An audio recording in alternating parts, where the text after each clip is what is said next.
नमो अरिहन्ताणं नमो सिद्धाणं नमो आयर्याणं नमो उज्जायाणं नमो लोये सव्वसाहूणं एषो पञ्चनमुक्कारो सब्बपावप्पणासनो मङ्गलाणं च सव्वेसिं पडमं हवै मङ्गलं मङ्गलं भगवान् वीरो मङ्गलं गौतमप्रभु मङ्गलं स्थूलभद्राद्या जैनधर्मोऽस्तु मङ्गलम् अज्ञानतिमिरान्धानां ज्ञानाञ्जनशलाकया नेत्र उन्मीलितं येन तस्मै श्रीगुरवे हे नमः। प्रभु आनंद दाता ज्ञान हमको दीजिए, शीघ्र सारे दुर्गुणों को दूर हमसे कीजिए। लीजिए हमको शरण में, हम सदाचारी बने, ब्रह्मचारी धर्म रक्षक वीर व्रतधारी बने। प्रेम से हम गुरुजनों की नित्य ही सेवा करें, सत्य बोले झूठ त्यागे, मेल आपस में रखें। निंदा किसी की हम किसी से भूल कर भी ना करे, धैर्य बुद्धि मन लगा कर वीर गुण गाया करे। प्रणाम आशा बेन।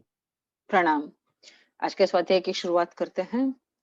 नमो अरिहंताणम नमो सिद्धाणम नमो आयर्याणम नमो उवत्सायाणम नमो लोए सव्वसाहूणम एसो पंच नमुक्कारो सव्वपावप्पणासनो मंगलाणम च सव्वेसिम पठमम हवई मंगलम। है कि हम आगे भी अभी तीर्थंकर परमात्मा के बारे में और भी कुछ जाने, तो यही से ही अपने लेते हैं।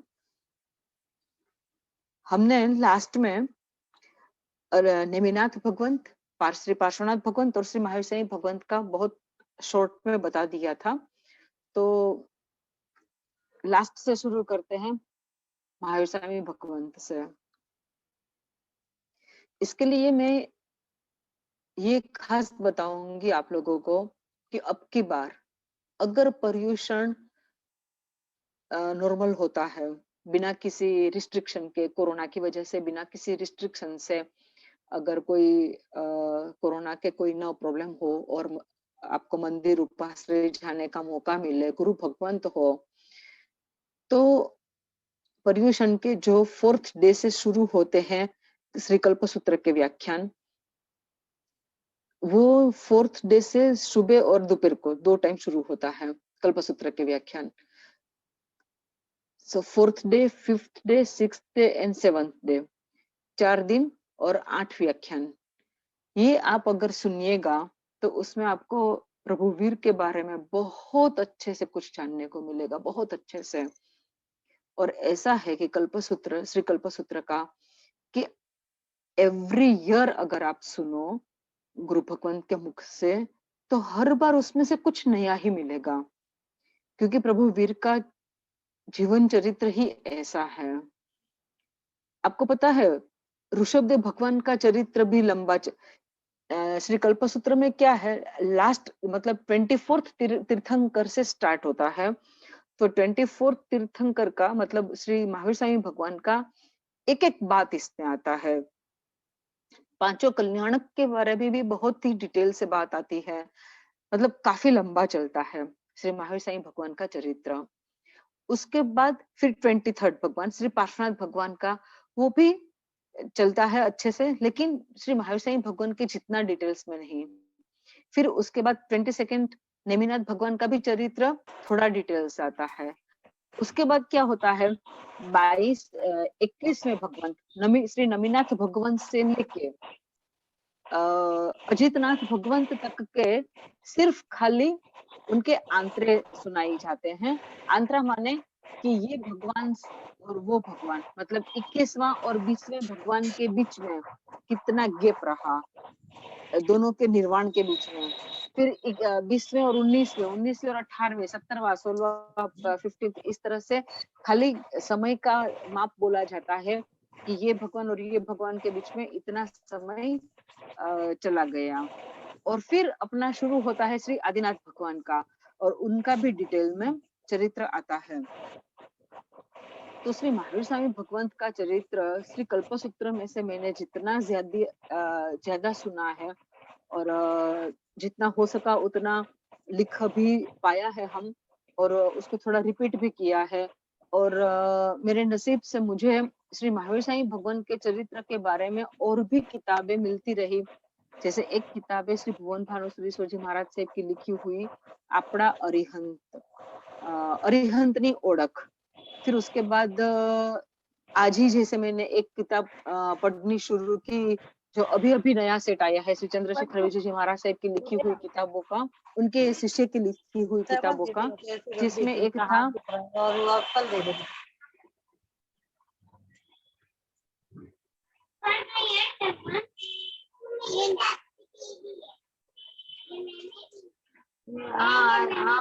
मम्मी को सुनना है।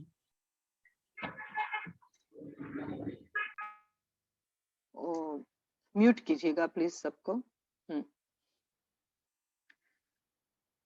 तो श्री महावीर साईं भगवंत का जो चरित्र काफी बार अलग अलग किताबों में से भी जानने को मिला। आज श्री महावीर साईं भगवंत के चरित्र के बारे में ही अपने बात करते हैं। किसी भी जीव का, कोई भी आत्मा, सबसे पहले उसका वो निश्चित अपने होता है कि ये भव्य जीव है या अभव्य जीव है। जैसे हमारा इसके पहले भी बात हुआ था कि अव्यवहार राशि में से जीव बाहर निकलता है, कि जबकि एक जीव यहाँ से मोक्ष में जाता है तब अव्यवहार राशि में से व्यवहार राशि में निकलता है। व्यवहार राशि में से भी फिर सब सूक्ष्म एकेंद्रीय भव होता है, पृथ्वी का, अपकय, तेउकय, भावुकय का, वनस्पति कय का, फिर बादर का भव होता है, बादर एकेंद्रीय का, फिर बेइंद्रिय, तेन्द्रिय, चौरेंद्रिय, पंचेंद्रिय। जो तीर्थंकर पणा जो है किसी भी आत्मा का, या चक्रवर्तीपना, वासुदेवपना, जो भी है वो पहले से ही निश्चित होता है, और वही हिसाब से वो जीव जो है आगे प्रगति करता है। जीव को पता, जैसे कि श्रेणिक महाराजा को पता चल गया श्री महावीर साईं भगवंत को पूछने से। घटना ये हुई थी, आज ये एक बात लेते हैं श्री महावीर साईं भगवंत के जीवन में, जो श्रेणिक महाराजा के साथ भी रिलेटेड है। परमात्मा को केवल ज्ञान हो चुका था महावीर स्वामी भगवंत को, और यहाँ पे राजगृही में क्या है कि श्रेणिक महाराजा का राज्य चल रहा है, वो राजा है। अब श्रेणिक महाराजा जो है वो पहले सम्यक्त्वी नहीं थे, पूरे मिथ्यात्वी थे, और राजा के जैसे जितने जितने शौक होते हैं ना, वो सब शौक उनको भी थे। शिकार का भी शौक था, बहुत सारी रानियां भी थी, फिर भी कोई भी अगर अच्छी लग जाती है, कोई बोल सकते हैं कि राह चलती हुई लड़की भी कोई अच्छी लग जाती है तो उनके मन को भा जाती है, और फिर वो तो उनको चाहिए ही चाहिए। इस तरह का श्रेणिक महाराजा का कुछ मिथ्यात्व की दशा में जब थे, श्रेणिक के ही भव में, तब उनको ये सब शौक थे।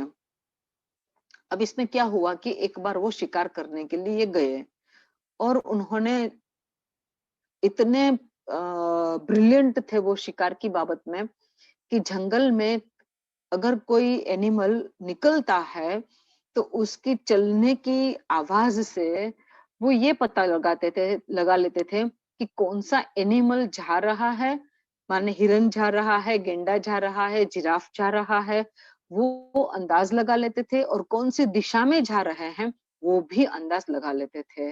और उसी अंदाज से उन्होंने एक बार जो शिकार पे गए थे, एक तीर छोड़ा और एकदम स्पीड में भागती हुई हरनी के पेट में लगा तीर, और ऐसी जगह में तीर लगा, सीधा वो जमीन पे गिर गई, और उसके गिरने की आवाज भी राजा को आई, और राजा अपना घोड़ा लेके वहां पे देखने के लिए गया कि एक्चुअली शिकार सही हुआ कि नहीं, क्योंकि एक तीर लगने से तो फिर शिकार तो मर जाना चाहिए ना। और फिर वो ऐसा था कि कभी कोई ऐसे शिकार किए हुए एनिमल को कभी जंगल में भी छोड़ देते थे, कभी साथ में भी ले आते थे, बहुत कुछ होता था, उसके बारे में हम ज्यादा नहीं बताते हैं। तो ये वहां पे जाते हैं और देख रहे हैं कि जिस हरनी के पेट में ये तीर लगा, तो वो गर्भवती थी, प्रेग्नेंट थी, हरनी जो थी वो। तो उसके पेट से वो जो गर्भ था उसका, हिरण का, वो भी बाहर आ गया। अब हिरण का गर्भ भी अभी तो जन्मा ही नहीं था, मैच्योर्ड हो चुका था लेकिन जन्मा नहीं था, लेकिन ये तीर लगने की वजह से जो खून, वो उसी जगह में तीर लगा कि जहां से ये बच्चा बाहर आया, और वो भी एकदम तड़प रहा है क्योंकि वो उसका सांस निकल रहा था। तो जब मृत्यु का जो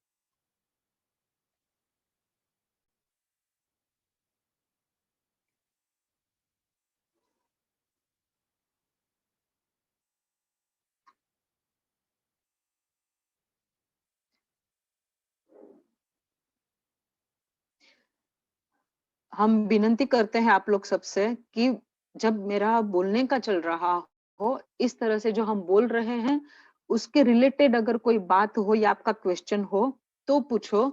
बीच में ये सब बातें मत लगाओ, क्योंकि मेरा माइंड डाइवर्ट होके हमको वो पढ़ना पड़ता है ना कि क्या लिखा है, कुछ मेरे लिए काम का है अगर, तो इस तरह की बातें आप बाद में ग्रुप में भी मैसेज में डाल सकते हो। अभी जब रनिंग है लेक्चर, अब जब हम बात बता रहे हैं तो उस टाइम में आप इस तरह से डिस्टर्ब करने वाले मैसेज डालोगे तो हम तो डिस्टर्ब होते ही हैं 100%, क्योंकि हम भी ऐसी कोई महान आत्मा नहीं है कि हमारे सामने कुछ भी हो और हमको डिस्टर्ब ना हो, और बाकी सब भी डिस्टर्ब होते हैं क्योंकि सबका ध्यान मैसेज में जाता है। अब मैसेज ये बात से कोई रिलेटेड ही नहीं है, तो जिसने भी ये मैसेज डाला है आप प्लीज नेक्स्ट टाइम केयरफुल रहिए। तो ये हिरनी का बच्चा भी एकदम तड़प रहा था, और हिरनी का बच्चा दोनों ही मर गया। ठीक है, सैनिक महाराजान से ये पाप हुआ, हिंसा का, पंचेंद्रिय जीव की हिंसा का पाप हुआ। ये बात अपने जीवन में भी रिलेट कीजिएगा कि पाप होता है हमसे, हम हर पल हम लोग पाप करते हैं, हम सब कोई हर पल पाप करते हैं, लेकिन वो पाप का कितना फल मिलेगा और उसके बाद की जो अब प्रक्रिया करेंगे सैनिक महाराजा ने जो किया, वो पाप कैसा होता है वो आप देखेगा। उन्होंने आनंद उठाया कि आहा, मेरे क्या मेरा निशाना, क्या मेरी ताकत, कि मैंने कितना जोर से जो एक ही तीर मारा और एक ही तीर से दो शिकार हो गए, हिरनी भी और हिरनी का बच्चा हिरन भी, दोनों का शिकार हो गया। और मजे ले करके अपने साथ आए हुए सैनिकों को भी बता रहे हैं, मंत्री को भी बता रहे हैं, प्रधान को भी बता रहे हैं। ये क्या हुआ? एक तो पाप किया, पाप करने से पहले भी पाप का आनंद था इसलिए पाप किया।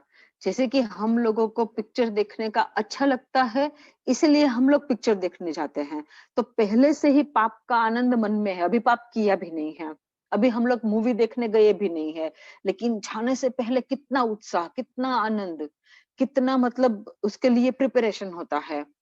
और मूवी देखने जाते हैं, मूवी भी मजे से देखते हैं, और मूवी देखने के बाद भी खुद भी मन में आनंद से उछल रहे होते हैं, अच्छा मूवी देखा तो, और ये अच्छा भी हम लोग ही मानते हैं, सोचते हैं, और फिर फ्रेंड्स के साथ उसका डिस्कशन भी करेंगे कि वाह क्या मूवी था, क्या एक्टिंग था, क्या स्टोरी था, ये वो सब। ये क्या होता है? एक तो मजे लेकर के पाप करते हैं, तो पाप कंपलसरी करना पड़े उसका फल हमको कम लगेगा। जो पाप हृदय के खटके के साथ होता है वो पाप का फल भी हमको कम भुगतना पड़ेगा। लेकिन पाप करने से पहले भी जो पाप करने के लिए हम लोग एक्साइटेड होते हैं, मजे लेने होते हैं, और पाप भी करते हैं, और पाप करने के बाद भी फिर मजे लेते हैं, वो पाप का फल हमको निकाचित हो जाता है, और किसी भी प्रयत्न के बाद भी वो पाप हमारे आत्मा के प्रदेशों के ऊपर में से जरता नहीं है, कंपलसरी उसको भुगतना पड़ता है। तो यहाँ पे सैनिक महाराजा ने भी यही किया, और घर पे आके महल पे जब आए, चिल्लना को बताया, और चिल्लना ने फिर से सैनिक महाराजा को डांटा भी, रोका भी, टोका भी, सब कुछ किया, लेकिन उन्होंने वो बात नहीं मानी, क्योंकि उस वक्त वो मिथ्यात्व दशा में थे। हमको भी ये सोचना चाहिए कि अगर हम पाप से पहले, पाप के दरमियान और पाप के बाद भी अगर हम आनंद लेते हैं, तो हमारी भी अभी मिथ्यात्व दशा ही है। और मिथ्यात्व दशा में अगर हम है, और मिथ्यात्व दशा में ही अगर हमारी मृत्यु हो गई, तो हमको नारकी और तिर्यंच के ही अवतार मिलेंगे, नारकी या तिर्यंच में ही हमारा जन्म होगा। मनुष्य जन्म तो हम गंवा चुके हैं, अगर हम मिथ्यात्व दशा में है तो। और देवलोक का तो भव वैसे भी अच्छा नहीं माना जाएगा, पुण्य का ही वहां पे यूज हो जाना है, पुण्य कंप्लीट होना है देवलोक में। तो देवलोक का भव तो वैसे भी वहां पे अच्छा भी नहीं है। मनुष्य का भव तो हम गंवा चुका, अब कितने जन्मों के बाद वापिस मनुष्य भव मिला वो हमको पता भी नहीं चलेगा। तो हमको हम यहाँ से हमको ये मैसेज चाहिए, हाँ वही तो बोल रहे हैं, पाप का आनंद ना होना चाहिए।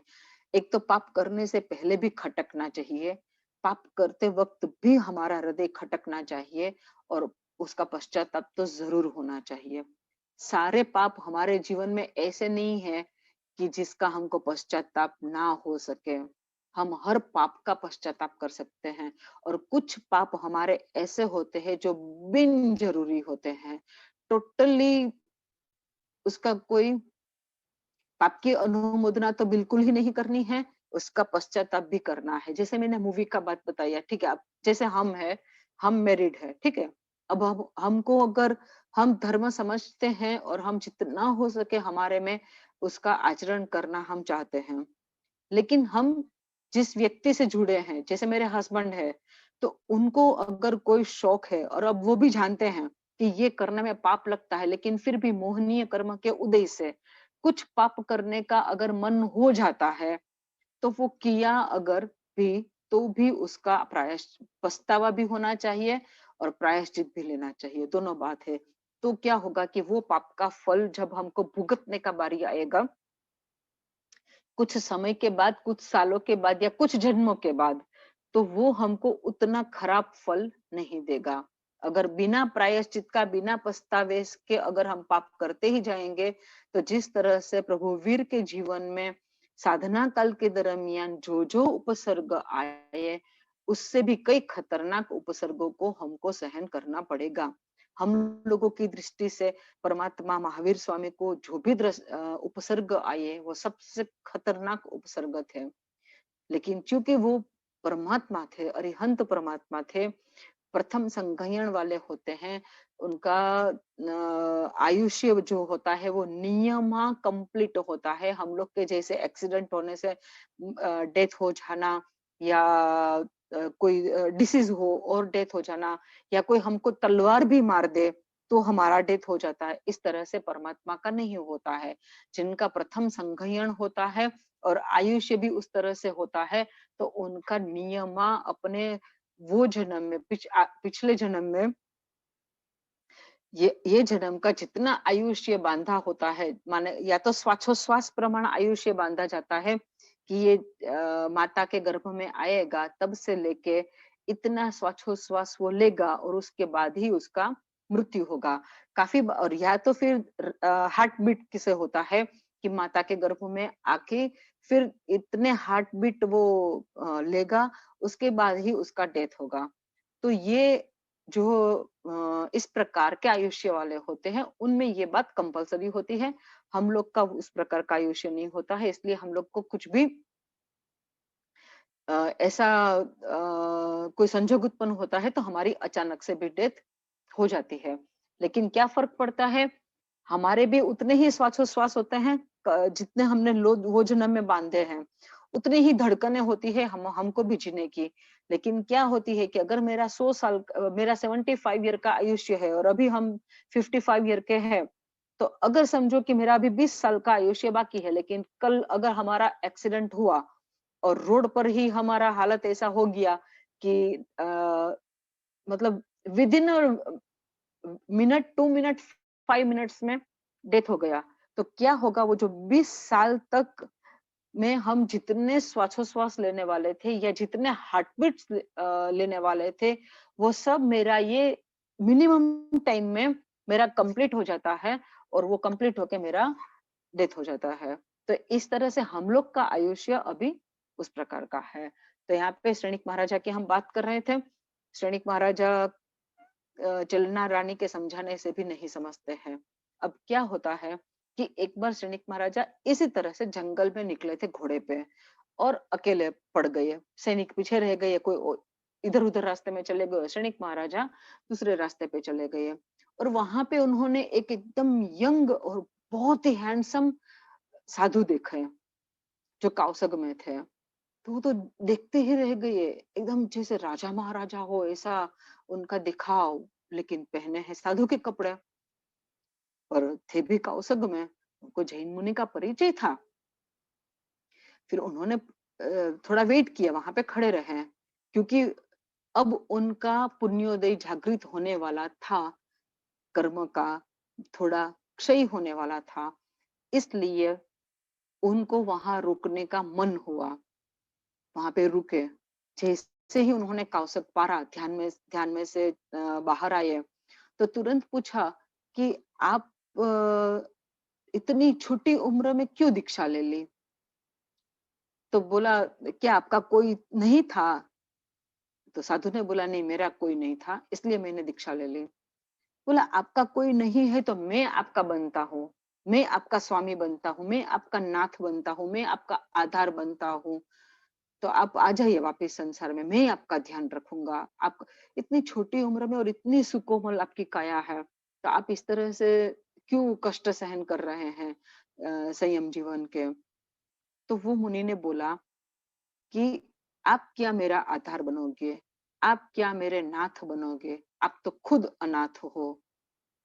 आपको खुद को दूसरे के सहारे की जरूरत पड़ेगी। आप खुद अनाथ हो, आप खुद अशरण हो, आप खुद नाशवंत हो, तो आप क्या मेरा सहारा बनोगे? तो सैनिक महाराजा तो एकदम से चकित हो गए।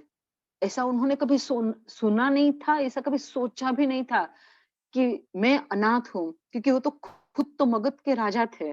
बहुत बड़ा राज्य माना जाता था मगध, जैसे अभी बिहार है। बिहार कितना बड़ा है, तो उस टाइम में बिहार को ही मगध देश बोला जाता था। तो वो वहां के राजा थे। तो उन्होंने ये कभी सोचा ही नहीं था कि मैं भी अनाथ हो सकता हूँ। उनको तो लगा था मैं सबका नाथ हूँ, ये सब प्रजा मेरे नीचे है, मेरे अंडर में वो सब ये सुरक्षित है, मैं सबकी रक्षा करता हूँ, मैं सबकी सुरक्षा करता हूँ। ऐसा पूरा उनको अभिमान था, और इनका ऐसा अभिमान होने का कारण भी था क्योंकि वो खुद राजा थे, सम्राट थे। तो ये जो मुनि थे उनको वो पूछते हैं, मैं कैसे अनाथ हूँ, वो आप हमको बताइए। तब ये जो मुनि हैं, उनका नाम ही फिर अनाथ ही बताया गया, क्योंकि वो समझते थे कि कोई किसी का नाथ नहीं है, सब अनाथ है। अगर नाथ है हम लोग के सबके, तो वो सिर्फ और सिर्फ अरिहंत परमात्मा है। हमारा अगर कोई शरण है तो वो अरिहंत परमात्मा है। तो ये सब बातें जो अनाथी मुनि है, वो राजा को बताते हैं कि आप क्या मानते हैं? मैंने बोला कि मैं अनाथ हूँ, इसका मतलब आप ये मत सोचिए कि मेरा कोई नहीं था। मैं खुद राजा था, मेरे माता पिता भी थे, मेरी रानियां भी है, सब है, लेकिन फिर भी मैंने दीक्षा ले ली। क्यों ले ली दीक्षा? क्योंकि जब मुझे माथा का दर्द हुआ, तब सब लोगों ने मेहनत किया, लेकिन किसी की मेहनत मेरे को काम में नहीं आई। सबने प्रार्थना की, लेकिन किसी की प्रार्थना मेरे को फली नहीं, क्योंकि मेरा ही इतना कर्म जोरदार था कि मेरा ये जो अशांत वेदनीय कर्म का उदय हुआ, माथा दर्द कर रहा था, वो कोई मेरे को मिटाने नहीं पाया। फिर मैंने सबको बोला कि आप लोग मुझे इतना प्यार करते हो, मेरी रानियां इतनी थी, मेरे माता पिता सब थे। मैंने सबको बोला, आप लोग मुझे इतना प्यार करते हो तो थोड़ा तो मेरा दर्द ले लो, थोड़ा पेन, सबको थोड़ा थोड़ा पेन दे लो, तो मैं मेरा पेन से मुक्त हो जाऊंगा। तो सबने बोला, हम आपका पेन कैसे ले सकते हैं? हम आपको हेल्प कर सकते हैं आपका पेन मिटाने में, लेकिन हम आपका पेन कैसे ले सकते हैं? तब जाके उनको रियलाइज हुआ कि सच में जब कर्म उदय में आते हैं, तब सब पता चल जाता है कि कोई किसी का नहीं है, खुद के कर्म को खुद ही भुगतना पड़ता है। तो उन्होंने मन से प्रार्थना की, मतलब ये अनाथी मुनि बता रहे हैं सैनिक महाराजा को, कि मैंने मन से प्रार्थना की कि अगर कल सुबह तक में मेरा ये दर्द जो मिट जाए, तो मैं दीक्षा ले लूंगा। और ये भी देखिए, उनके अनाथी मुनि के जीवन का भी एक संजोग देखिए। ऐसा सोचना भी कितनी बड़ी बात है कि अगर कल सुबह मेरा दर्द मिट जाए, तो मैं दीक्षा ले लूंगा। हम लोग आज अभी हम लोग सब ये पेंडेमिक के ही असर में जी रहे हैं। ऐसे भी बहुत सारे आत्मा ये समय में भी निकली है, यही सोच के कि अगर कोरोना हो जाएगा और मर जाएंगे तो बिना चारित्र के मर जाएंगे तो कहाँ उत्पन्न होंगे पता नहीं। लेकिन अगर चारित्र ले लेंगे, चाहे कुछ ही दिनों के लिए पालने का मौका मिले और हमको कोरोना हो जाए और शायद डेथ भी हो जाए, तो भी हमारी सदगति निश्चित हो जाएगी। ऐसे ऐसे भी सोच के निकलने वाले लोगों ने दीक्षा ली है, हम लोग भी सब जानते हैं। लेकिन वो कितने, मुट्ठी भर खाली। और हम लोग के जैसे, मेरे जैसे, आपके जैसे बैठ के संसार में बैठ के यही सोचने वाले कि कोरोना आएगा तो ट्रीटमेंट हो जाएगी, हम तो जिंदा रहने वाले ही हैं। हम लोग अपना जैसे भविष्य हमारा केवल ज्ञान की तरह जैसे देखते हैं कि हमको तो कुछ होने वाला है ही नहीं। और हम लोगों को ना संसार का मोह छूटा हमसे, हम लोग ने किसी ने संसार नहीं त्यागा। लेकिन ये अनाथी मुनि को देखिए कि उन्होंने ये तय किया कि अगर अब ये दर्द मेरा पीछा छोड़े, मुझे मिट जाए ये सब पेन, तो मैं कल सुबह दीक्षा ले लूंगा। और सच में सुबह सूर्योदय होने के टाइम में वो इतनी अच्छी सी नींद में सोए हुए थे, जो इतने शायद कुछ 1 महीना जैसा हो गया था इनको ये जो तकलीफ था। सब रानियां सब रातों रात जागती रहती थी, क्योंकि राजा ही नहीं सो पाते थे, तो रानियां कैसे सो पाएंगी। तो राजा नहीं सो पाते थे, रानियां नहीं सो पाते थे। लेकिन वो रात को ऐसा हुआ कि ये अनाथी मुनि ने जैसे ही डिसाइड किया कि मैं कल सुबह दीक्षा ले लूंगा अगर मुझे ये मिल जाए, और उसके तुरंत बाद उसको माथा का दर्द तो चला गया, लेकिन वो सो भी गए। और उनको सोते हुए देख के पूरा राजमहल शांति से सो गया, क्योंकि इतने दिनों से कोई नहीं सो रहा था। और जैसे ही सुबह हुई, ये तो निकल पड़े और सबको बोल दिया कि रात को मैंने ये नियम लिया था कि अगर मुझे जो ये दर्द चला जाए तो मैं सुबह दीक्षा ले लूंगा, और मेरा दर्द चला गया इसलिए मुझे दीक्षा लेनी है। सबने बहुत समझाया, लेकिन वो निकल पड़े, दीक्षा ले ली। और ये विहार करते करते ये जो जहाँ पे पहुंचे थे, वहां पे श्रेणिक महाराज भी पहुंचा।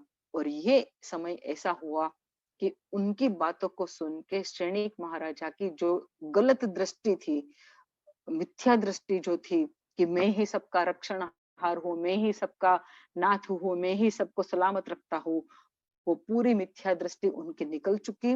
उनको सही समझ में आ गया कि कोई किसी का नहीं है, सबको अपने कर्मों को भुगतना ही पड़ता है, जो जैसा करता है वो वैसा फल पाता ही है। ये सच बात, सब बातें उनको सच लगी। उन्होंने एक्सेप्ट भी की कि जो अरिहंत परमात्मा है वो ही सबके सच्चे शरण वाले हैं। तो उस वक्त श्रेणिक महाराजा को सम्यक्त्व की प्राप्ति हो गई। और ये सम्यक्त्व की प्राप्ति के बाद उन्होंने जो महावीर स्वामी भगवंत की जो सेवा की, जो उनकी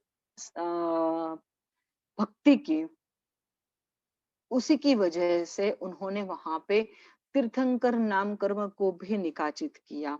और तीर्थंकर नाम कर्म को निकाचित किया, लेकिन उनको खुद को पता नहीं होता है। अब क्या हुआ कि अब श्रेणिक महाराज, जब भी हमारा बात हुआ था ना कि महावीर स्वामी भगवान ने राजगृही में 14 चातुर्मास किए, 14 चातुर्मास किए। और श्रेणिक महाराजा तो राजगृही में ही रहते थे। अब चातुर्मास में तो समवसरण बनता ही है, 4 महीना पूरा देशना सुनने के लिए जाते थे। लेकिन बीच बीच में भी परमात्मा एक चातुर्मास करके कहीं और गए और फिर वापस वहां से निकले, तो वापस भी समवसरण की रचना होती थी और परमात्मा रुकते थे, देशना देते थे। एक बार ऐसा हुआ कि परमात्मा देशना दे रहे हैं, अब वो पूरा समवसरण एकदम फुल है, सब लोग आए हुए हैं राजगृही के। तो राजगृही में रहने वाला एक कालसौरिक नाम का कसाई था, वो कसाई भी वहां पे आया हुआ था। श्रेणिक महाराजा भी बैठे हुए थे और परमात्मा देशना दे रहे थे। उस वक्त एक देव भी काफी सारे देव वहां पे थे। उस वक्त क्या हुआ कि कालसौरिक कसाई को छींक आई, तो तुरंत वो देव ने बोला कि मरो या जियो। कालसौरिक को कसाई को क्या बोला, मरो या जियो। तो श्रेणिक महाराजा ने सुना, लेकिन अनसुना कर दिया। फिर परमात्मा को छींक आई, तो परमात्मा को बोले वो देव, आप मरो। अब कोई परमात्मा को ऐसे बोल सकते हैं कि आप मरो?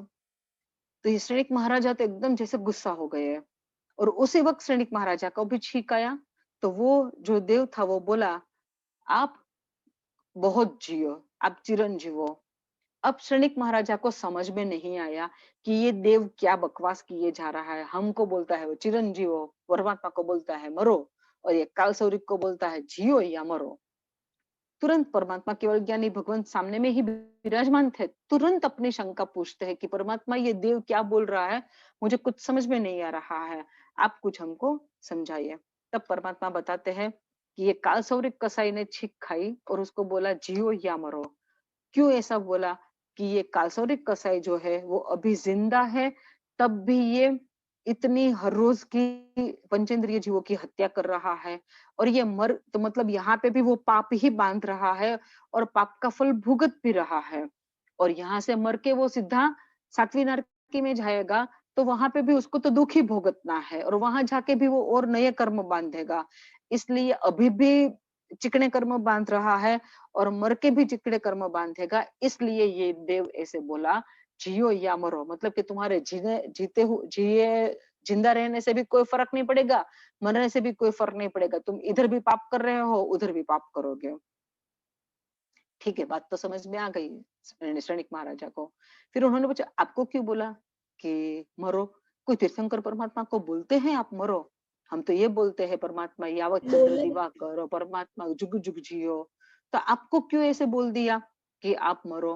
तो परमात्मा ने बोला अभी मैं संसार में हूँ, मनुष्य का शरीर है मेरा, मेरे 4 कर्म खत्म हो गए हैं, मेरा जो 4 घाती कर्म है वो खत्म हो गए हैं। अभी मेरा 4 अघाती कर्म खत्म करने का बाकी है। वो जब खत्म होगा तब मैं यहाँ से सीधा मोक्ष में जाऊंगा, और मोक्ष में जाने के बाद मुझे अनंत समय के लिए अखंड सुख और सुख ही है, आनंद और आनंद ही है। अभी तो यहाँ पे मुझे फिर भी जो मनुष्य के शरीर के हिसाब से जो कुछ भी दुख, मृत्यु का भी दुख वो भी है, लेकिन मेरा एक बार अगर मृत्यु हो जाएगा तो उसके बाद मेरे लिए अनंत सुख का भंडार खुल जाएगा मोक्ष में। इसलिए ये मुझे बोल रहे हैं कि परमात्मा आप यहाँ पे क्या सुख भुगत रहे हो, आप मरो तो कितना अनंत समय के लिए अखंड सुख में आप चले जाओगे, इसलिए मुझे बोला कि मरो। तब जाके श्रेणिक महाराजा को ये बात भी थोड़ा समझ में आया कि हाँ, मोक्ष के सुख तो परमात्मा ने बताया ही है कि जबरदस्त है, अनंत काल के लिए, अनंत समय के लिए हो, अखंड आनंद है वहां पे। कोई डिपेंडेंट इंडिपेंडेंट है उनका, जो वहां मोक्ष का जो सुख है वो टोटली आत्मा का सुख है, किसी भी चीज के ऊपर में डिपेंडेंट नहीं है। अब पूछते हैं श्रेणिक महाराजा परमात्मा, मुझे ऐसा क्यों बोला गया है कि चिरंजीवो, अगर आपका जो मोक्ष का सुख है आपके मरने के बाद, तो मेरे लिए नहीं है क्या मोक्ष का सुख? मैं यहाँ से मर के मोक्ष में नहीं जाऊंगा क्या? तो ये मुझे क्यों बोला कि आप बहुत जियो चिरंजीवो? तब परमात्मा बताते हैं, अब देखिए वो जो हरणी को मारा था ना, वो वाला बात यहाँ पे परमात्मा बताते हैं कि श्रेणिक, तू मर के यहाँ से पहली नारकी में जाएगा। अब जैसे ही पहली नारकी में तू जाएगा, ऐसा परमात्मा ने बोला, श्रेणिक महाराजा एकदम से विचलित हो गए। क्या बात कर रहे हैं परमात्मा, हम और नारकी में? अब वो रीजन अभी नहीं पूछ रहे हैं, अब परमात्मा को सीधा क्या बोलते हैं, उनको जैसे बोलते हैं ना, उनके ऊपर में ब्लेम करते हैं कि मैं आपका भक्त और मैं नारकी में, लोग क्या बोलेंगे कि देखो प्रभु वीर का परम भक्त श्रेणिक महाराजा वो भी नारकी में गया, तो उसमें खराब किसका लगेगा? आपका ही लगेगा। ऐसा नहीं होना चाहिए। ये देखिए, जब परमात्मा के प्रति ना अपना प्रेम, अपनी भक्ति जब बहुत सच्ची होती है, बहुत स्ट्रोंग होती है, पावरफुल होती है और 100% शुद्ध होती है, तब ना अपनी गलती होने से भी हम उपालंब किसको देंगे? परमात्मा को। तुमने क्यों कराया ऐसा मेरे से? तुमको ध्यान रखना चाहिए। हम परमात्मा को ऐसा बोल सकते हैं कि क्यों आपने मेरी बुद्धि फिरा दी, क्यों मुझे ये पाप करने में लगा दिया? आपको सोचना चाहिए ना कि आपका भक्त हूँ, ऐसा पाप करूंगा तो कहाँ जाऊंगा? तो क्या आपको आपको आपके भक्त के प्रति कोई प्रेम नहीं है, कोई भाव नहीं है क्या? हम इतना आपको भजते हैं, इतना आपकी सेवा करते हैं, इतनी आपकी आराधना करते हैं, और क्यों आपने मेरी मति घुमा दी? तो ये कब हम बोल सकते हैं ऐसा, जब परमात्मा के प्रति हमारा 100% शुद्ध भक्ति भाव हो तब। और वो श्रेणिक महाराजा के रग रग में हाजिर था, नस नस में दौड़ रहा था, हर रोम में प्रभु वीर के प्रति अप्रतिम भक्ति थी। और इसलिए श्रेणिक महाराजा बोलते हैं, ये शोभा ही नहीं देगा कि मैं पहली नारकी में जाऊं, ये आपको शोभा नहीं देगा कि संसार में क्या लिखा जाएगा इतिहास में कि प्रभु वीर का परम भक्त, और देखो इतनी भक्ति की फिर भी नारकी में गया, ये शोभा नहीं देता।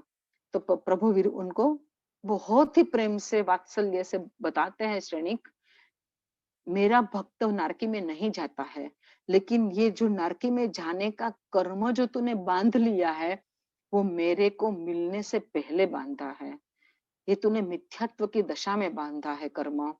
तब श्रेणिक महाराजा पूछते हैं ये कर्म मैंने कब बांधा? तब परमात्मा ये पूरा हिरण का जो शिकार किया था वो वाला बात परमात्मा उनको बताते हैं कि उस वक्त तूने जो पाप करने के लिए जाने के पहले भी उतने आनंद से तैयारी की, पाप भी आनंद से किया, और पाप करने के बाद भी तूने उस आनंद को और भी ज्यादा सबके साथ वो बात करके बांटा, इसलिए फिर उस वक्त तूने पहली नारकी का आयुष्य बांध लिया है।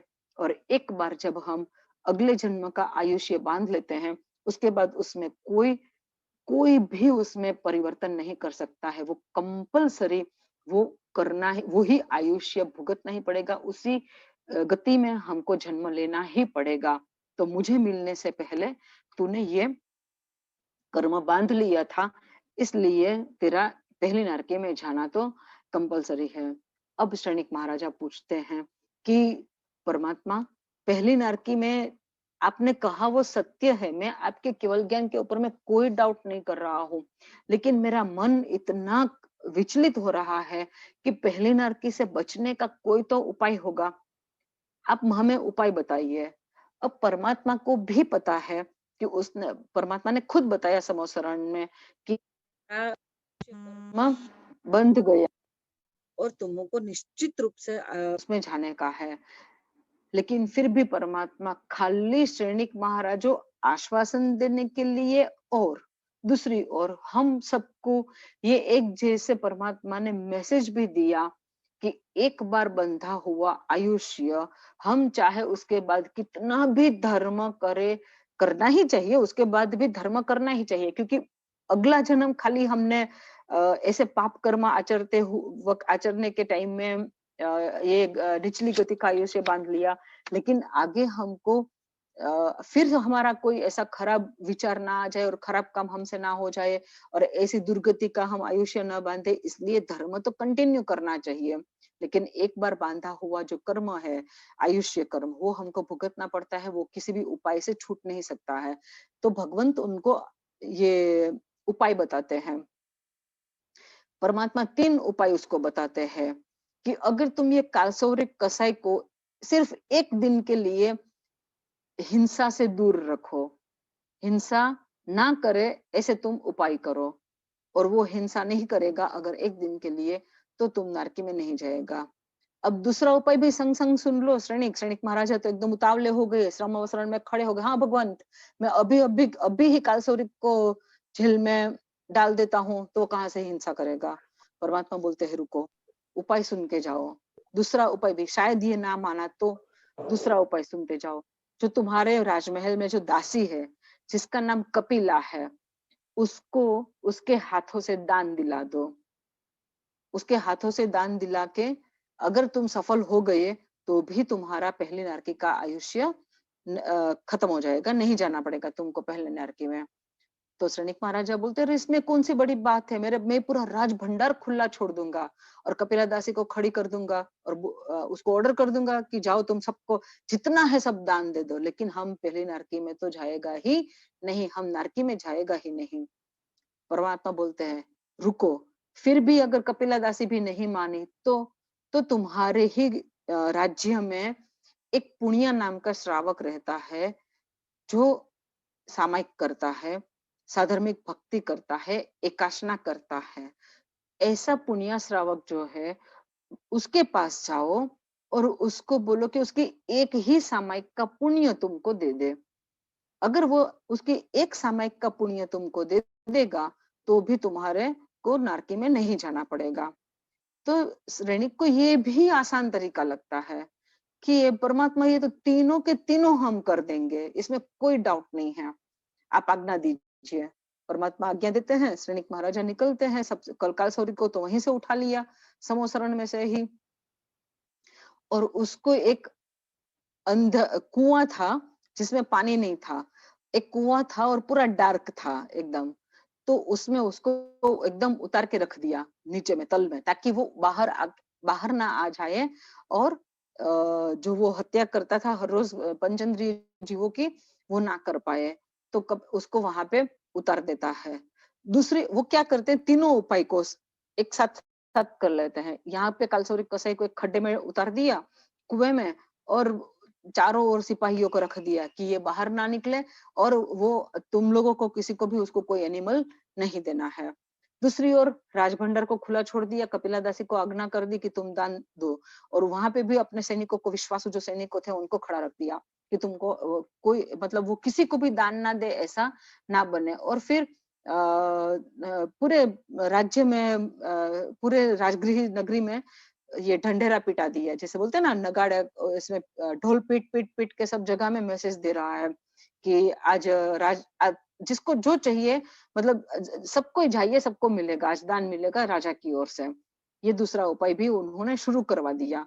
और वो खुद गए पुण्य श्रावक के वहां, और पुण्य श्रावक के वहां गए, और पुण्य उसका भी एक पूरा स्टोरी है, लेकिन यहाँ पे शॉर्ट में लेते हैं। पुण्य श्रावक देखते रह जाते हैं कि मेरे घर और यहाँ यहाँ का सम्राट सम्राट मेरे घर। तो उनके लिए उनके घर में जो सबसे योग्य आसन था वो दिया, चेहरे पे बिठाया, और हाथ जोड़ के खड़े रहे कि जी आज्ञा कीजिए। तो बोलते हैं पुण्य तेरी एक सामयिक का फल मेरे को दे दे। तो पुण्य श्रावक बोलता है ये कैसे पॉसिबल है। तो राजा को बोला कि इसको इससे मैंने मुफ्त में मांग लिया सामयिक, ऐसे मुझे नहीं मांगना चाहिए। बोलते नहीं, मैं ऐसे कैसे दूं, नहीं मैं बहुत सारा गिफ्ट लाया हूँ तेरे लिए, रत्न वगैरह सोना मोहर वगैरह लाया हूँ, वो पूरा लाया थे, उनको दिया। तो बोला पुण्याश्रम, बोलते अरे मैं सामयिक का फल कैसे दे सकता हूँ। तो राजा को लगा कि ये कम लग रहा है, इतने में एक सामयिक का पुण्य नहीं मिलेगा। बोलते हैं मेरा आधा राज्य ले ले, मेरे आधा राज्य का मालिक तू, आधा का मैं। तो पुण्य श्रावक बोलते हैं फिर भी मैं कैसे दे सकता हूँ एक सामयिक का पुण्य। अब श्रेणिक महाराजा सोचने लगे कि क्या एक सामयिक के पुण्य के बदले में मुझे पूरा राज्य ही दे देना पड़ेगा, अब मैं राजा ही नहीं रहूंगा क्या। फिर सोचते हैं राजा नहीं रहूंगा तो क्या है, जिंदा तो रहूंगा, मर के तो नारकी में जाने से तो अच्छा है कि मैं यहाँ पे बिना बिना मुकुट के ही घूमूं। तो बोलते हैं पुण्य ऐसा होगा तू मेरा पूरा राज्य ले ले, आज से तू राजा, लेकिन तेरी एक सामयिक का पुण्य मुझे दे दे। अब पुण्य श्रावक कहते हैं कि महाराज आप मेरी बात को समझे नहीं, आपको लग रहा है कि मैं लालचू हूँ, मैं लालची नहीं हूँ। ये सामयिक कोई भी पुण्य जो होता है वो कभी भी एक के खाते में से दूसरे के खाते में ट्रांसफर नहीं होता है। आप पूरी दुनिया भी दे दो तो भी एक सामयिक का फल मैं आपको कैसे दे सकता हूँ। मैंने जो सामयिक की है उसका फल जो है वो मुझे ही मिलेगा, वो आपको कैसे मिल सकता है। फिर भी मैं प्रार्थना करता हूँ कि अगर ऐसा पॉसिबल हो तो मेरी सामयिक का फल आपको मिल जाए, लेकिन आप मेरी सामयिक का फल मांगने के लिए क्यों आए हैं। तो जैसे ही श्रेणिक महाराजा ने बोला कि मुझे परमात्मा ने बताया कि अगर मुझे नारकी का आयुष्य में नहीं, नारकी में नहीं जाना है तो मुझे पुण्य श्रावक की एक सामयिक का फल मांगना चाहिए, अगर वो देते हैं तो मेरे को नहीं जाना पड़ेगा। तब पुण्य श्रावक कहते हैं श्रेणिक महाराजा, परमात्मा ने आपको जो बताया वो आपको खुद, परमात्मा खुद जानते हैं, लेकिन आपको एक आश्वासन देने के लिए ही परमात्मा ने ये बताया, बाकी आयुष्य जो बांधा हुआ है वो तो भुगतना ही पड़ेगा। आप मेरे से एक क्या आप परमात्मा बोले उसके पहले भी मैं आपको सब कुछ दे सकता हूँ, लेकिन ये मेरे बस में ही नहीं है, ये कर्म सत्ता के बस में होता है। ये एक का पुण्य के या एक का पाप दूसरों के खाते में नहीं जाता है। अब श्रेणिक महाराजा तो हो गए निराश कि पुण्य श्रावक का तो सामयिक का फल हमको नहीं मिला। लेकिन उनके मन में था कि परमात्मा ने बोला था ना, कोई भी एक उपाय भी सफल हो जाए तो भी हम नारकी में नहीं जाएंगे। अब वो अपने महल में आते हैं और पूछते हैं सैनिकों को, थोड़े उदास तो हो गए थे, पूछते हैं सैनिकों को कि क्या हाल है कालसौरिक कसाई का। आज तो वो उसको वहां पे उतार दिया था, किसी ने निकाला नहीं है ना उसको बाहर में, उसने आज हत्या नहीं की है ना। तो वहां पे कोई एक खबरी होते हैं, वो जाते हैं वहां पे और वहां से समाचार लाते हैं कि महाराज, श्रेणी ये कालसौरिक कसाई को जिस कुएं में उतारा था उसमें पानी नहीं था, सूख गया था, लेकिन उसकी मिट्टी तो गीली थी। पानी सूखा हुआ था लेकिन मिट्टी थोड़ी गीली थी, तो उसने मिट्टी में से एनिमल बनाए, मेल बफेलो जिसको बोलते हैं गुजराती में पाड़ा, मेल बफेलो, वो उसका शेप बनाया और फिर जैसे अपना हाथ तलवार हो इस तरह से कर करके उन्होंने, उसने एक एक ऐसा मारते गया। इस तरह से उसने, जैसे वो हर रोज ऐसा 500 मेल बफेलो को वो काटता था, वही 500 को उसने आज भी ऐसे मिट्टी का खिलौना बना के उसको काटा है।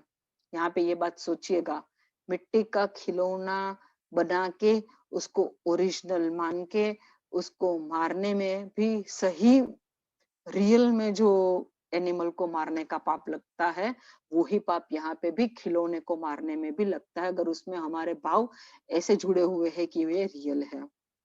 तो यहाँ पे भी सैनिक महाराज निराश हो गए कि इसने तो अंत में हत्या तो की ही है, चाहे मिट्टी के खिलौने पे की, लेकिन हत्या तो की।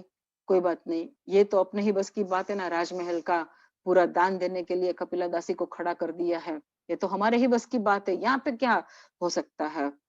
फिर भी खबर पूछाते क्योंकि थोड़े और उदास हो गए।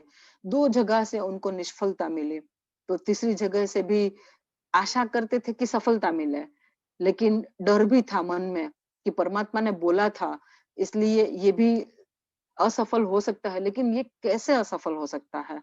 तो यहाँ से भी खबर मंगवाते हैं, पूछवाते हैं कि क्या हुआ, कपिला दान दे रही है कि नहीं दे रही है। और जैसे ही खबर आया, समाचार आया, मैसेज आया कि कपिला दासी दान तो दे रही है, एक एक को दान दे रही है, राजभंडार खाली हो रहा है, इसमें कोई डाउट नहीं है, लेकिन एक एक को दान देने के टाइम में इतना कड़वा बोलती है, इतना कड़वा बोलती है, इतनी गालियां बोलती है, क्या यहाँ पे आ गए हो भिखारी की तरह सब लेने के लिए। और राजा भी ऐसा कि उसको तो कोई अक्कल है नहीं, ये बुढ़ापे में उसको क्या सूझी कि पूरा का पूरा राजभंडार खाली करने के लिए छोड़ दिया, और फिर सब बाकी के पीछे इतनी रानियां है, इतने बेटे हैं, इतनी बेटियां, सब कहाँ जाएगा, सब कोई क्या खाएगा, भिक्षुकों को दे रहा है और खुद भिक्षुक बन रहा है, ये राजा का तो अक्कल ही नहीं है। इस तरह से बहुत कुछ बोलते हुए कि कभी दान देना ही नहीं चाहिए, और जितने लोगों को दान दे रही है उसको धुतकार रही है, उसको धुतकार रही है। माने वो अंतर से उसने एक भी व्यक्ति को दान नहीं दिया, खुद का नहीं था, महाराज का था, पूरा भंडार जो था वो श्रेणिक महाराजा का था, लेकिन फिर भी उसने किसी को भी अपने मन से दान नहीं दिया। श्रेणिक महाराज कंप्लीटली एकदम से उदास हो जाते हैं। दूसरे दिन वापिस परमात्मा के पास समवसरण में परमात्मा की देशना सुनने के लिए जाते हैं और एकदम रो पड़ते हैं। जैसे एक विवेक होता है परमात्मा से एक डिस्टेंस रखने का, लेकिन जितना नजदीक जा सकते थे उतना नजदीक जाके श्रेणिक महाराजा फुट फुट कर रो रहे हैं। परमात्मा सब जानते थे, केवल ज्ञान नहीं थे, परमात्मा सब जानते थे। बहुत विनंती करते हैं श्रेणिक महाराजा, परमात्मा कुछ तो उपाय बताइए, मेरा मन बहुत घबरा रहा है, मैं यहाँ के दुखों को सहन, अब उन्होंने स्वीकार लिया कि अब मेरा नरकी में जाना निश्चित है। अब वो परमात्मा को प्रार्थना कर रहे हैं कि परमात्मा कुछ तो उपाय बताइए कि मैं यहाँ पे इतने दुखों को भी मैं नहीं सहन कर पाता हूँ, तो मैं नारकी के दुखों को कैसे सहन कर पाता हूँ। क्योंकि श्रेणिक महाराजा डेली देशना सुनने जाते थे, सुबह भी और दोपहर को भी। सोचिए वो मगध के सम्राट थे, फिर भी हमारे जितने बिजी नहीं थे कि वो एक बार भी व्याख्यान में ना जाते हो, और हम लोग कितने बिजी हैं कि 2 बार की व्याख्यान की तो बात ही छोड़ो, कोई महाराज साहेब भी नहीं रखते हैं 2 बार व्याख्यान, सुबह एक ही बार रखते हैं, और वो भी मोस्ट प्रोबेबली टाइम 8 to 9 या 7 to 8 या 9 to 10, ऐसे जो सिटी में जिस प्रकार का सिस्टम हो, वो सबको जो टाइम सुटेबल हो उस टाइम में गुरु भगवंत व्याख्यान रखते हैं, सिर्फ और सिर्फ पर्युषण में और कभी कभार दिवाली में। पर्युषण में तो कंपलसरी गुरु भगवंतों को कल्पसूत्र का व्याख्यान होने से 4 दिन सुबह दोपहर को ऐसे व्याख्यान रखना ही पड़ता है, क्योंकि नहीं तो कल्पसूत्र कंप्लीट नहीं होता है। और तो भी इतने कम लोग होते हैं दोपहर के व्याख्यान में। मैं यहाँ की ही बात करूं तो सुबह पूरा हॉल भरा हुआ रहता है कल्पसूत्र का व्याख्यान सुनने में, लेकिन दोपहर को हम 15-20 जन ही होते हैं। और उसमें भी जेंट्स तो वही होते हैं जो 64 परिपोषद वाले होते हैं, और 1-2 जन आते होंगे अगल बगल में रहने वाले जो रिटायर्ड लोग हैं वही, और बहनों में भी वही हालत होते हैं। 15-20 जन सिर्फ, उससे ज्यादा नहीं। और यहाँ पे श्रेणिक महाराजा को देखिए, सुबह को भी परमात्मा की देशना सुनने आते हैं, दोपहर को भी आते हैं। और इतना उनको परमात्मा को इतना सुना था, और परमात्मा की हर बात पर ऐसा विश्वास बैठ चुका था, क्योंकि उन्होंने अनाथी मुनि की बात सुन के सम्यक्त्व की प्राप्ति कर ली थी। इसलिए परमात्मा जो बोलते हैं सही बोलते हैं, वो निश्चय से उन्होंने स्वीकार लिया था।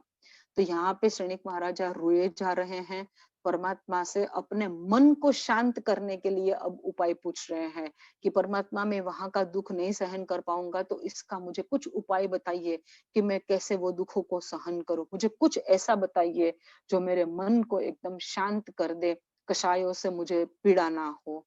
तब परमात्मा बताते हैं, श्रेणिक तू बिल्कुल चिंता मत कर, तू नारकी में जाएगा, तूने वो आयुष्य कर्म बांध लिया है इसलिए, लेकिन वो तेरा एक ही भव रहेगा नारकी का।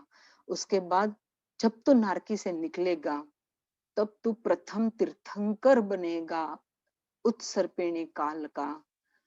और तेरा जो मेरे प्रति जो भक्ति है, इसका ये एक जैसे एक बेस्ट एग्जाम्पल बनेगा कि मेरा जो कुछ भी मेरा है अभी, वो सब कुछ तेरे को मिलेगा।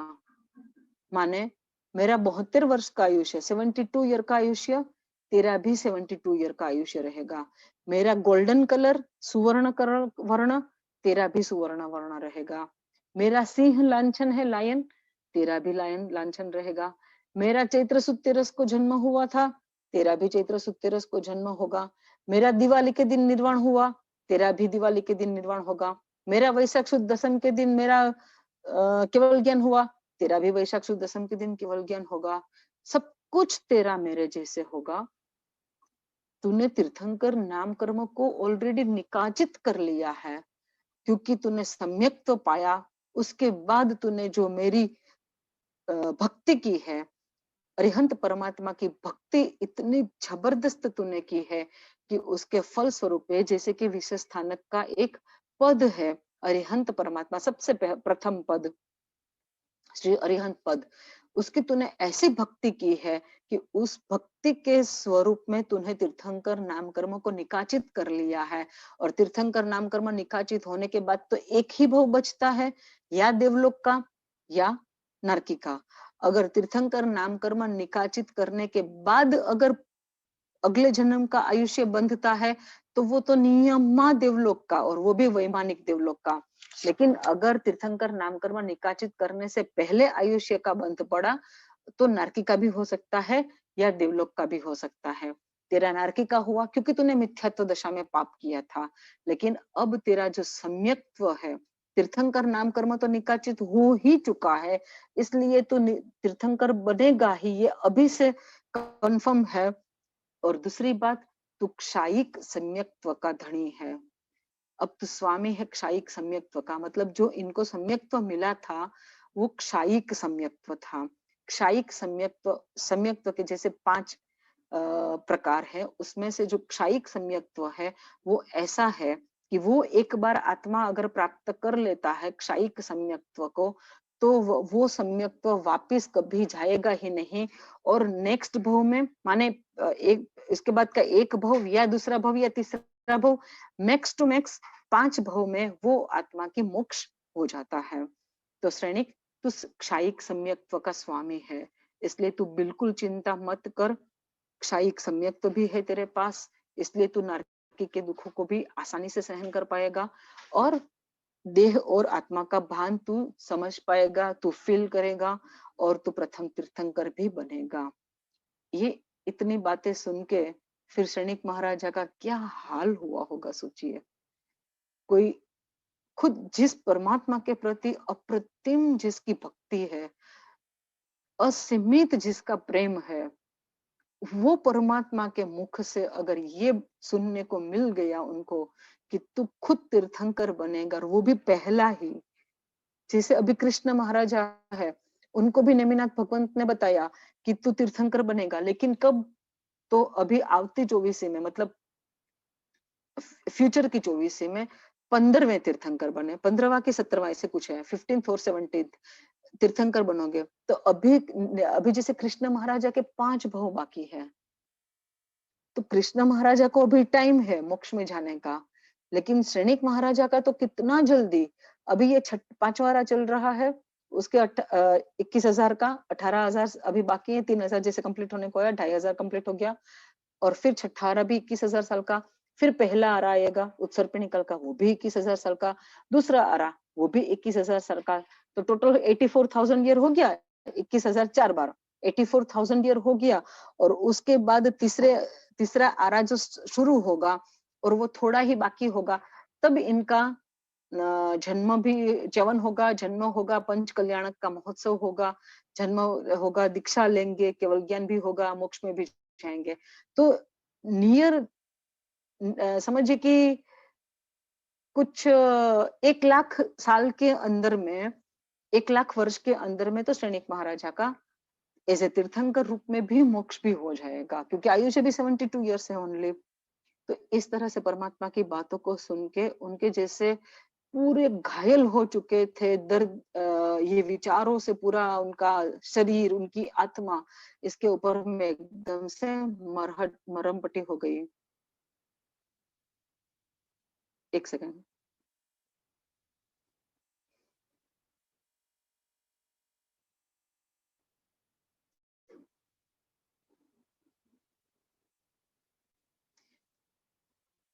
सबसे पहले वो सम्यक्त्व का नाम आपको सही बताती हूँ, क्षायिक। क्ष होता है क्ष, KSH, क्षायिक सम्यक्त्व। और नियम आप 5 भव के अंदर में मोक्ष हो जाता है, ऐसा नहीं कि 5 भव के बाद मोक्ष होगा। वो भव में भी क्षायिक सम्यक्त्व होने से वो भव में भी तो मोक्ष निश्चित हो जाता है, मोक्ष हो सकता है। उसके नेक्स्ट भव में भी अगर मनुष्य बने तो मनुष्य के भव में भी मोक्ष हो जाएगा, नहीं तो तीसरे में, नहीं तो चौथे में, लेकिन मैक्स टू मैक्स 5वें भव में मोक्ष हो ही जाता है क्षायिक सम्यक्त्व के स्वामी को। अब यहाँ पे श्रेणिक महाराजा जो है एकदम से शांत हो गए और कहती परमात्मा आपने जो कहा वो सही है, मैं स्वीकार करता हूँ। और उसके बाद श्रेणिक महाराजा का जो परिवर्तन हुआ मन में, मन से जो परिवर्तन हो गया परमात्मा की ये सब वाणी सुन के, कि अब वो अपने कोई जो उसका पुत्र था, अपना पुत्र कोणिक, जो उसको सजा दिए, जेल में डाले, उनको हर रोज हंटर से मारता है, ये सब चीजों को वो एकदम समता से भुगतते हैं। और चिल्लना उनको, उन खाने पीने का भी बंद कर दिया था कोणिक ने, तो चिल्लना भी उनके पास जाती है, अपने हेयर का वो बन बनाती है, उसके अंदर में लड्डू छुपा लेती थी और अपना हेयर को पूरा पानी में भिगो के वो जस्ट ऐसे बन बना लेती थी। और जब चिल्लना को खाली छूट था पिताजी से मिलने का, श्रेणिक महाराजा से मिलने का, वो जब चाहती थी तो उनको वो छुपा हुआ लड्डू देती थी खाने के लिए, और पानी ऐसे छिड़कती थी ताकि उनके मुंह पे मुंह खुला रखे श्रेणिक महाराजा, और उसके मुंह में पानी के कुछ छींटे जाए तो उनको थोड़ी शांति मिले। लेकिन श्रेणिक महाराजा बोलते थे कि चिल्लना ये आप गलत कर रहे हो, कोणिक ने मुझे जो सजा दी है वो मुझे भुगतने दीजिए ताकि मेरे कर्म यहाँ पे खत्म होने लगे। तो इस तरह से श्रेणिक महाराजा का और महावीर स्वामी भगवान का जो कुछ उनके साथ साथ की बहुत सारी बातें हैं। श्रेणिक महाराजा और महावीर स्वामी भगवान का एक साथ जीवन जैसे चल रहा था केवल ज्ञान के बाद, परमात्मा का केवल ज्ञान के बाद, और श्रेणिक महाराजा को सम्यक्त्व की प्राप्ति हुई उसके बाद। दोनों के काफी सारे किस्से हैं, आगे भी ऐसे कुछ बातें भी बताएंगे, लेकिन आज ठीक है, आज पूरा का पूरा आपने ये किए हैं। नेक्स्ट क्लास से थोड़ा एक सूत्र का अर्थ, जैसे करे में बनते सूत्र छोटा ही है, तो उसके अर्थ और थोड़ा परमात्मा के बारे में, ऐसे दोनों करेंगे ताकि अपना सूत्रों का भी बात आगे बढ़े। जिनको सूत्र आते हैं उनको भी अर्थ समझ में आने से उनके भी क्रिया में भाव बढ़ेंगे। और परमात्मा की बातें तो हम करते ही रहेंगे, क्योंकि परमात्मा के जीवन से भी हमको यही सीखना है कि कब हमको भी सम्यक्त्व की प्राप्ति हो, कब हमको पाप का डर हो, कब हमको पाप से आसक्ति छूटे और कब हमको पाप का पछतावा हो, प्रायश्चित हो। ये हमको अपने जीवन में उतारना है। इसलिए दोनों बात करेंगे, तीर्थंकर परमात्मा की भी बात करेंगे और सूत्र के छोटे छोटे सूत्र हैं उसके अर्थ की भी बात लेंगे। ठीक है। छिन्नाज्ञा विरुद्ध कुछ भी कहा गया हो तो त्रिविधे त्रिविधे मिच्छामि दुक्कडम। सबको प्रणाम। सब शांता में रहेगा। और मुझे जो सर्वथा सहु सुखी थाओ, पाप ना कोई आचरो, राग द्वेष ति मुक्त थईने, मोक्ष सुख सहु जगवरो। सर्वमंगल मांगल्यम सर्व कल्याण कारणम, प्रधानम सर्वधर्माणाम, जैनम जयति शासनम।